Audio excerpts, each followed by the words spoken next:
The early hours of the morning, late night stateside, friend of the show, basketball writer Ryan Jones sat down to speak with Joseph Conroy to put this boycott in context. Have a look. OTB AM.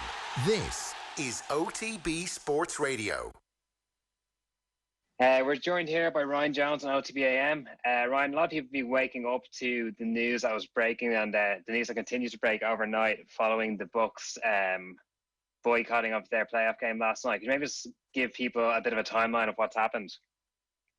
Yeah, there's a little bit of some of the overnight reporting. It wasn't entirely clear, but the initial part seems to be pretty clear that the Bucks and Magic were set to play the first of 3 playoff games on Wednesday here, and down in the bubble, in Orlando, Florida, where they've been playing since the restart. And following what happened not far from Milwaukee, I think Kenosha, Wisconsin is about 45 minutes away, where Jacob Blake was shot 7 times the other night by police, unarmed. And then the following night there was rioting, and I think a couple of the protesters were shot by some sort of self-appointed militia member with a rifle who showed up. And who the police appeared to sort of give a pass to, despite the fact that he was the guy with the rifle. So just those couple of nights of really awful things happening, I guess it felt like it reached ahead for these guys on the Bucks. And who's to say who else might have, done it if they hadn't done it first.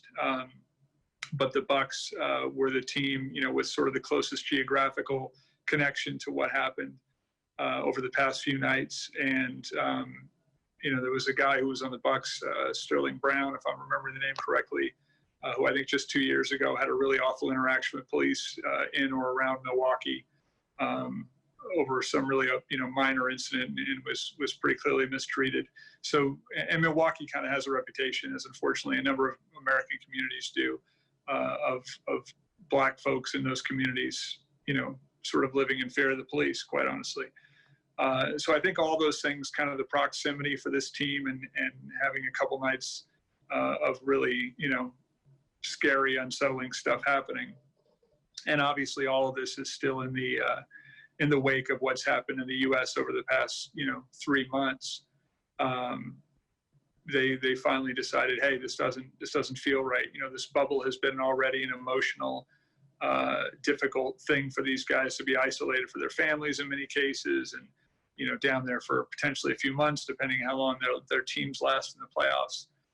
So it's already a difficult thing for a lot of these guys, and then add on to this what's going on, particularly obviously in a league that is predominantly black, and they just decided that the right thing to do in that moment was to say, we're not going to play, we're not going to come out.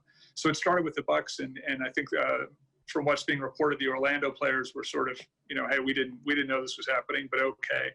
But I think they quickly sort of rallied and said, well, if they're not playing, we support that. And, there was very quickly no question of, we're not going to, from Orlando saying, we're not going to accept a forfeit win or anything like that. We're all, on the same page here.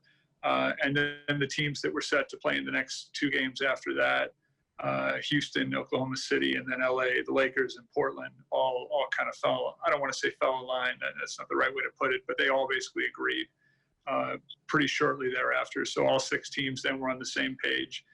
And then, by that point, team owners and the league itself were putting out statements saying, various phrasings to sort of say that, we're all on the same page here. The games will be postponed.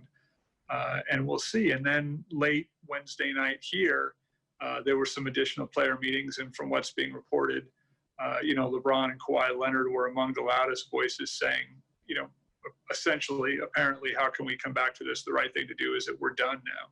We can't keep playing this season the way things are going. We need to be able to focus on this. And so that sort of, as we were going to bed here in the States Wednesday night, that seemed to be where things stood, in the sense that there were absolutely guys, including some of the most prominent players in the league, saying we shouldn't be playing basketball anymore right now. We need to prioritize, a focus on this. And they were going to meet again then Thursday morning, and apparently, sort of hash things out and decide what was going to happen. So it's a historic, remarkable moment to have this league halted by the player's choice. Sort of saying, hey, this is, how can we go on right now, seemingly, and whether that just is a moment or whether that, permanently ends the season until some sort of action comes out of it, I think is what we're about to find out here over the next day or so. Yeah, just those reports coming overnight that the Lakers and Clippers are calling for a postponement of the season. We're going to follow that through today and see where that goes.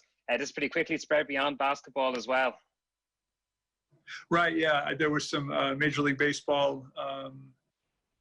I think the Milwaukee Brewers, I don't pay much attention to baseball over here, but I believe the Milwaukee Brewers had a game that they were, either considering or decided not to play, and then at least one, I think, Major League Soccer game, they was suspended when the players sort of came out in unity. WNBA players as well, who were also sort of down in the bubble in Orlando of their own. So, yeah, it spread pretty quickly. The NFL is due to start in some form here fairly soon. There is some major college football, which is obviously a big deal here in the States, games this coming weekend. So how, obviously what the NBA players ultimately decide to do, beyond one night, and then, what some of these other sports decide to do going forward here, it's going to be fascinating to see. Sports have already been really central to what's happened this year. The NBA was the first sport that had to sort of call it here in the U.S. when the pandemic started, really hit here back in March. And then with what's going on now, a lot of these athletes have really been central to it. And so it's, it's a fascinating thing to watch. And I was trying to find the right words this afternoon, Wednesday afternoon, to sort of say, or express how it felt. It's not exciting. It's not, you're not rooting for guys because all these words are sort of insufficient and not serious enough. But it's a really amazing thing to witness. There's been so much pressure, particularly on NBA players, as these really prominent, predominantly black league, these really prominent, well-known, wealthy, athletes. The pressure on them to sort of lead by example and lead by statements, even as they're trying to, finish up the most important part of their season. It's a lot on these guys. And oh, by the way, they're black men at a time where black people feel very much under attack in this country. So it's, like I said, it's been a remarkable thing to watch and continues to be, but it's just so impressive to me how the majority of these players have handled themselves and handled this moment. And, I just sort of want to just, share that sense of solidarity with them for whatever that's worth. And I think a lot of fans, not all certainly, but a lot of fans and a lot of people feel the same way. Yeah, and kind of given the unrest that we've seen in recent months and this kind of new wave of unrest, did you ever imagine that it would come to a stage like this with a team like the Bucks refusing to take the pitch for a playoff game, and also the fact that all the games have been postponed by the NBA, who it's not clear exactly what's going to happen, but there's kind of support there from them to this idea of not playing? Yeah, I mean, I'll answer the second part of that first. And I think that the NBA in the short term, the initial response on Wednesday was supportive. Long term, the owners, the billionaires who own these teams, the longer this goes on, the more likely you're going to see some of those people say, we're losing a lot of money here. We need to get back and play games and get the season back going. And that's, that power struggle that we see whenever there's, collective bargaining and, contracts between the union and the owners. So that's always going to be an issue. And certainly in a league like this, again, where the players are predominantly black, the owners, of course, are predominantly white, millionaires versus billionaires, there's a lot, there's a gulf there. Even in the best of times, and this is obviously not that. So I hope, that the league and the owners get it and understand, what's going on here, and that they need to be able to respect what their players are dealing with and the role they're trying to play in society right now. We'll see. I don't know. It's going to be wild to see. To the question of did I ever think we'd be here? I mean, I think for all of us, right, this year is sort of the year of the unprecedented in a lot of ways. And certainly in the U.S. right now, everything seems kind of crazy right now. We've got twin hurricanes, hitting the Gulf of Mexico right now, and our politics, obviously, there's just a lot right now that seems sort of hard to fathom. So in that sense, yeah, I mean, I think when there was some discussion when the teams came back to the bubble over the past couple of month or so, there was a sense that some players didn't feel comfortable doing it and weren't sure it was the right thing to do.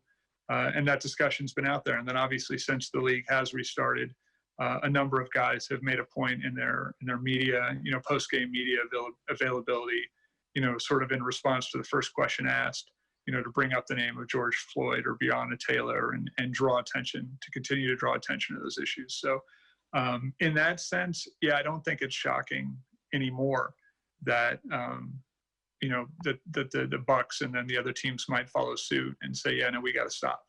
And that might mean stopping the whole season. It's crazy to fathom, and certainly, a few months ago it wouldn't have seemed possible. But the way everything's been going lately, I guess it's not that surprising. I don't think now.